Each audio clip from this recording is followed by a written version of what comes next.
Surprise! Drinking water wrongly can damage your kidneys. Did you know that consuming water in a wrong way can potentially cause damage to your kidneys? When we say wrongly, we imply that you can either consume an excessive amount of water or an insufficient amount of water. Both have the potential to cause damage to your kidneys. At this point, you might be wondering, what is the appropriate amount of water to consume? To maintain proper hydration, it is commonly believed that one should consume 8 cups of water, which is equivalent to approximately 2 liters, on a daily basis. This is a common misconception because people tend to mix the terms water intake with fluid intake. Water intake refers to the act of drinking water, whereas fluid intake encompasses all beverages and meals that include water. In order to maintain proper hydration, it is not enough to simply drink water. You should also consider everything else you put into your body. It is for this reason that the recommendation to drink 2 liters of water every day is not entirely accurate for all individuals. In this video, we will provide you ideas on monitoring your water intake for the greatest kidney health, from when to drink water to how much to drink, and the safety limits of different types of water. It should be noted that there are situations in which consuming merely water may not be sufficient. In the next section, we will go into depth about the ways in which consuming an excessive amount or an insufficient amount of water can cause damage to your kidneys.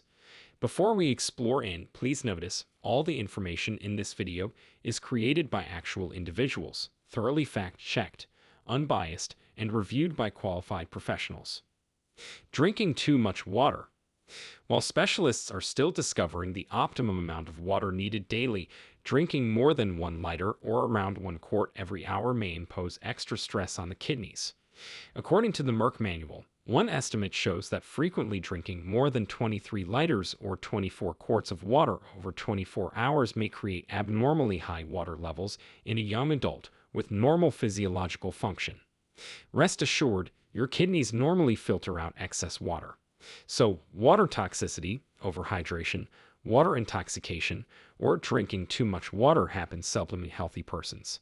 People at risk for overhydration are endurance athletes, premature newborns, and people with certain mental problems and pituitary issues. Water intoxication may also occur in patients with kidney, liver, and cardiovascular issues due to their decreased capacities to maintain correct fluid balance. People taking on drinking challenges, especially those who have taken substantial amounts of alcohol, may also be prone to water poisoning. Certain medications such as diuretics, antidepressants, antipsychotics, and substances such as MDMA or ecstasy may induce patients to consume excessive amounts of water as well. Drinking too much water too soon dilutes the salt content in the blood. Healthy salt levels are between 135 and 145 milligrams per. When sodium levels are under 135 milligrams per, this is known as hyponatremia. Healthy kidneys can eliminate extra water at a rate of roughly 1 liter or 1 quart per hour. Water intoxication happens when the kidneys can't eliminate water fast enough to maintain the proper sodium balance. Water will then flow into the cells, which contain more sodium, producing fluid retention. The fluid stored in cells leads them to swell or become overly large. This state, a key issue of water intoxication, may even cause swelling in brain cells, known as cerebral edema. Symptoms of water intoxication may include difficulties thinking clearly, nausea, and vomiting. Early treatment is crucial, as severe instances may cause seizures or death. During the 2002 Boston Marathon, over 500 runners engaged in a research exploring race-related causes of hyponatremia. After finishing the race, over 60 marathoners reported low blood salt levels owing to overhydration. To avoid the dangers of hyponatremia, the researchers recommended that long-distance runners assess their water needs during a marathon. They should weigh themselves before and after training runs and hydrate according to how much fluid they've lost via perspiration and how thirsty they feel. Another study, published online in 2021 with BMJ Open, surveyed 590 patient reports. The study included patients with hyponatremia due from water toxicity.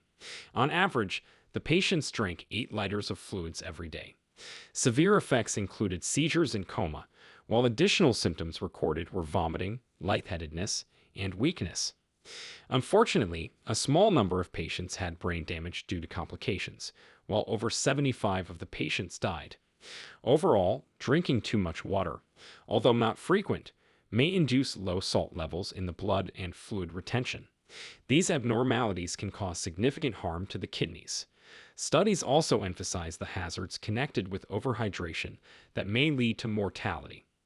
Drinking too little water. To stay hydrated, you should know when you need extra water. Under typical circumstances, water loss occurs when we sweat, breathe, defecate, and urinate. For instance, during physical exercise, you breathe quicker and sweat more. Pregnant or lactating women have higher water requirements. Also, water needs may increase if you're in hot weather or high elevations. When you are ill, you may lose considerable amounts of water with a fever, vomiting, or diarrhea. Dehydration occurs when water is lost faster than it can be restored. Due to the abundance of water in most regions, people may easily avoid becoming dehydrated. However, many individuals, particularly elderly adults, are chronically dehydrated. Some older persons have weakness, reduced thirst feeling, diabetes, or kidney impairment that may put them at danger. The danger of dehydration also increases if you consume too much water without enough electrolytes. Still, we'll discuss this later. When the body is dehydrated, it works to restore the fluid imbalance through many methods. Special sensors in the brain, known as osmoreceptors, detect changes in the blood's fluid and electrolyte balance. The hypothalamus prompts the pituitary gland to release antidiuretic hormone, ADH. ADH directs the kidneys to cease releasing fluid into the urine and instead reabsorb it into the blood. The kidneys also contain a mechanism to compensate for dehydration. When the blood pressure lowers, they produce the hormone renin, which triggers another system that boosts blood pressure. Renin transforms another hormone, angiotensin 1, into angiotensin 2. Angiotensin 2 triggers the adrenal glands on the top of the kidneys to release aldosterone. Then, aldosterone signals the kidneys to reabsorb more sodium and water. This brings the blood pressure back into balance while also helping you get hydrated. Dehydration should be managed to avoid long-term kidney damage, even in mild conditions. If dehydration continues and gets severe, the kidneys will develop acute kidney damage, AK, which can occur in as little as 2 days. Low fluid volume also raises the risk of urinary tract infections and kidney stones. Even waste materials may build up in the filtration system or return to the blood unfiltered. Fortunately, the hypothalamus also signals when you need to drink water. In response to low blood volume, the brain induces thirst and, interestingly, senses when you consume water. However, by the time you become thirsty, you may already be mildly dehydrated. So it's advisable to sip water throughout the day and drink more when you are thirsty. Older persons or those with brain damage may have a reduced ability to perceive thirst and should be sure to maintain enough fluid intake. A major 2021 study published in Clinical and Experimental Nephrology evaluated the water consumption of over 50,000 Koreans. The results demonstrated that increasing water intake was beneficial for reducing kidney impairment, especially in older males. As the subjects drank more water in accordance to their body weight, their kidney function improved. In another 2016 study published in the American Journal of Physiology, researchers emphasized dehydration as a severe risk among field workers. This population has increasing rates of chronic kidney disease. The study's findings revealed that thousands of field workers' fatalities may be connected to persistent dehydration. Researchers investigated at several types of fluid consumption in dehydrated rats to identify the effects on kidney damage prevention. They concluded that the rats who drank soda had the lowest hydration and the worst kidney damage. Rats drinking water or water sweetened with a natural sugar replacement only suffered moderate effects of dehydration. So it's crucial to stay hydrated by drinking water, not soda. This section examined water loss and dehydration. Kidney damage, kidney stones, and urinary tract infections may arise from poor fluid intake. Next, we'll discuss techniques to monitor your personal demands for fluid balance. Monitor your water intake for kidney health. As noted, it's crucial to pay attention to your thirst. Urine color, odor, and frequency may indicate how well fluid is balanced.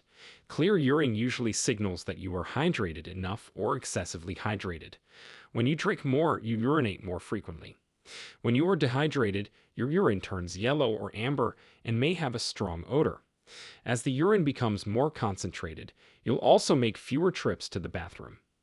In this instance, you should boost your water consumption. However, other conditions, such as infections and kidney disease, may also induce changes in urine characteristics. When you are not hydrated, you may wonder if you should consume an electrolyte drink. The answer is yes and no. First, let's review what electrolytes are, why they are needed for optimal body functioning, and scenarios when the body may experience electrolyte imbalance. Electrolytes are small particles that carry an electrical charge. They help the body perform important processes, including nutrient and waste movement, fluid homeostasis, muscular contraction, and nerve conduction. They also assist maintain your acid-base balance, pulse rate, and heart rhythm.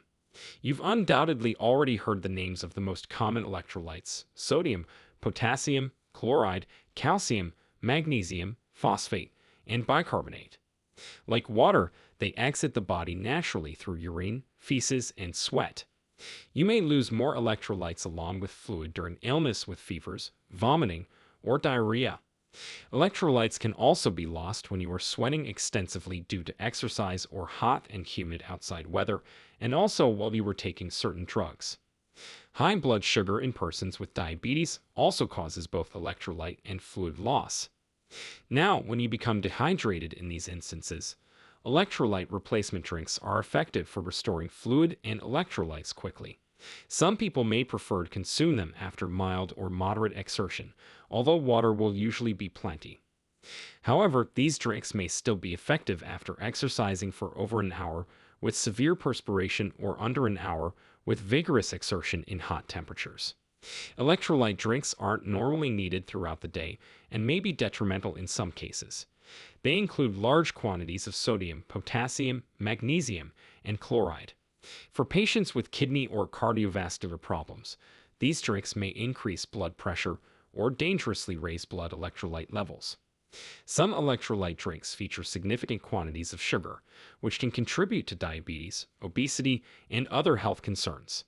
They may also be full of hazardous food colors, preservatives, and artificial sugar alternatives. So it's preferable to drink water. If you must consume these electrolyte drinks, check the ingredients label carefully. Most foods also contain electrolytes, however, whole food sources from plants are the healthiest. Good choices would include fruits such as citrus and coconut water, but also certain leafy green vegetables, honey, ginger, brine from fermented foods, beans, seaweed, pumpkin seeds, and fatty fish. These are all good examples of nutrient-dense electrolyte dietary sources.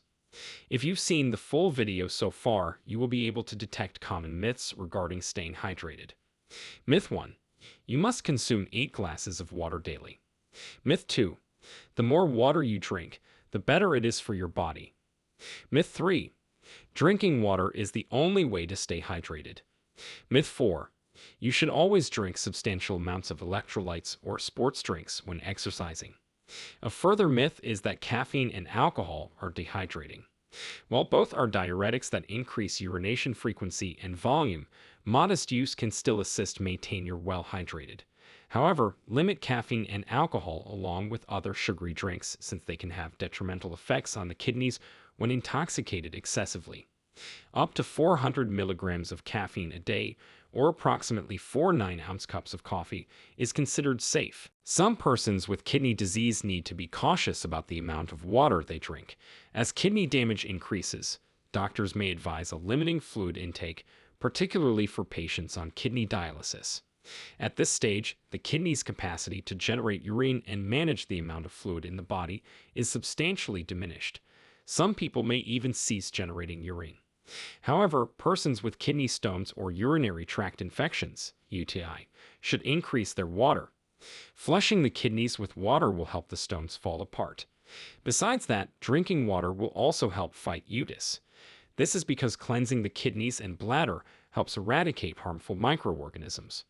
You may be asking if bottled water is better than tap water and what type of water you should consume for kidney health. There are a few variables to keep in mind. Tap water standards around the world differ in their safety. Tap water's cleanliness depends on the place where you receive your water. Not all drinking water at public places is safe. Some tap water may include excessive quantities of man-made chemicals or even natural minerals that are related with health issues such as cancer. In places where water sanitation is poor, people drink more bottled water.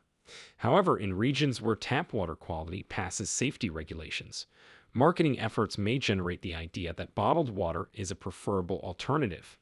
However, bottled water quality can also vary widely depending on its source, the material of the bottle, how the water is stored, and the compounds in the water itself. In the United States, bottled water safety requirements are identical to those of tap water. However, this may not be true elsewhere. No matter the type of water you select to drink, drinking from a safe source is vitally important. Sugary beverages may appear like a nice choice when you are thirsty.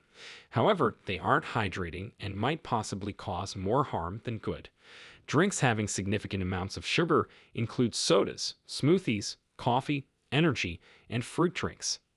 Not only do they create a harmful increase in blood sugar levels, but they can also promote dehydration. Beverages high in sugar activate ADP release, which causes the kidneys to retain fluid and concentrate the urine.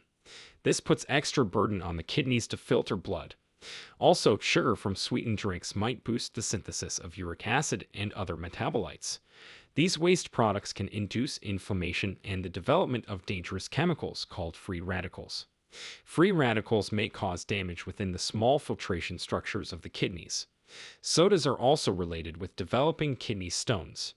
Drinking substantial amounts of caffeine in coffee, tea, and energy drinks can produce high blood pressure, which puts additional strain on the kidneys. As an alternative, consider sparkling water, black coffee, green tea, and low-sugar smoothies. Overall, drinking water is usually the best approach to keep hydrated. A 2021 narrative review published in the European Journal of Nutrition argues that water, without any additives, is the healthiest beverage. Next, we'll examine tips that will help you decide when to drink water. 1. To make sure you are getting enough water throughout the day, drink water before and during meals and when you become thirsty. 2. Make sure to hydrate as you increase your physical activity. 3. Note that consuming big amounts of water seldom can only temporarily hydrate you.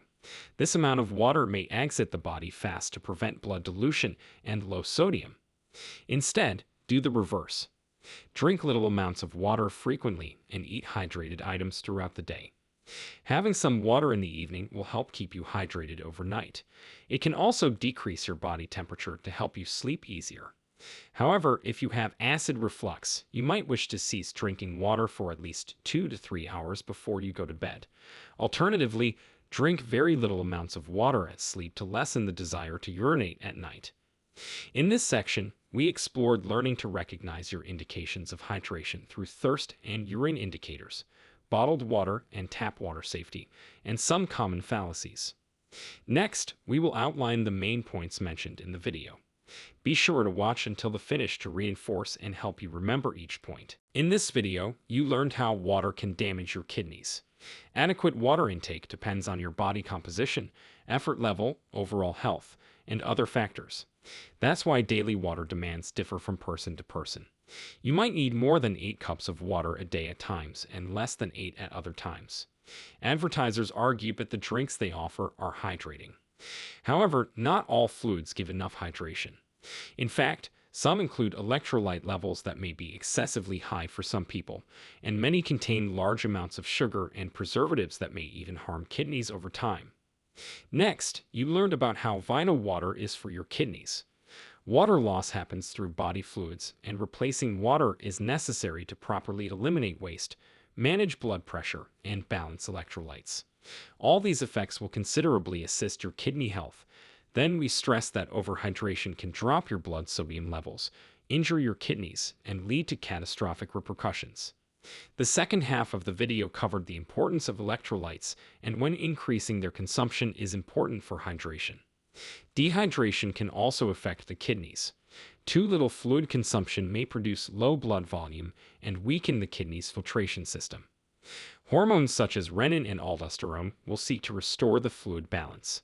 The consequent high pressures may weaken and destroy the delicate filtering process of the kidneys, leading to acute kidney damage. Drinking water consistently, and particularly when you are thirsty, may avoid dehydration and its detrimental influence on the kidneys. Moving on, the video then addresses how to spot personal symptoms of fluid balance. Helpful indications of fluid balance are thirst and urine color. You learn how your health may depend on whether your drinking water is safe. Lastly, knowing how much and when to drink water might affect a healthy lifestyle. Now, we want to say a big thank you to all our present subscribers and watchers. Your support inspires us to continue offering quality content. Hit the bell icon and turn on all notifications so you never miss a life-saving video. Everything we've talked in this video might be wasted if you don't view the video on the screen. Here, we offer the best research-based information to take care of your kidneys. We also offer recommendations on how to stop all those practices that are harmful for your health. See you there. Stay educated, stay healthy,